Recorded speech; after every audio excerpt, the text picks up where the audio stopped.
탄핵 심판을 막바지에 두고 윤석열 대통령 측이 마지막 카드를 꺼내든 걸까요? 윤 대통령 변호인단이 오늘 긴급 기자회견을 열고 고위공직자범죄수사처가 서울중앙지법에 윤 대통령에 대한 영장을 청구했다가 기각이 되자 법원을 바꿔서 서울 서부지법에 영장을 다시 청구했다고 밝혔습니다. 공수처가 공수처법에 규정된 관할인 중앙지법을 피해서 서울 서부지법으로 간 이유는 법원장부터 영장 전담 판사까지 우리 법 연구회 출신이 장악한 곳에서만 영장을 받을 수 있기 때문이라면서요.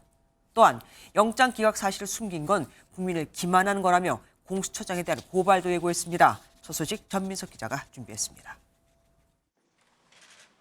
윤석열 대통령에 대한 영장 사본이라며 문서를 들고 기자회견을 시작한 윤 대통령 측 윤갑근 변호사. 이것이 압수수색 영장이고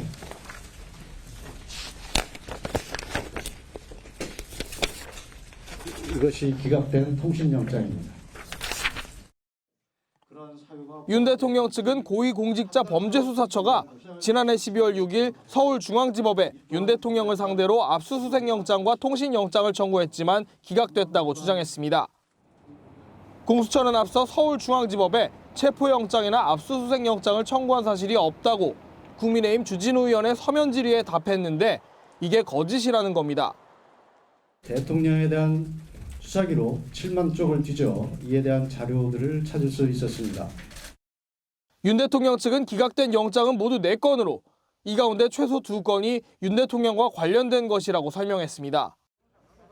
다만 윤 대통령 측은 영장 기각 사유까지는 확인하지 못했다고 말했습니다. 윤 대통령 측은 우리법 연구회를 언급하며 공수처가 서울 서부지법에 영장 쇼핑을 한 게 드러났다고 밝혔습니다. 법원장부터 영장 전담 판사까지 우리법 연구회 출신이 장악한 서부지법에서만 영장을 받을 수 있음을 알았기 때문입니다. 윤 대통령 변호인단은 오동훈 공수처장 등 관련자에 대한 고발을 예고했습니다. MBN 뉴스 전민석입니다.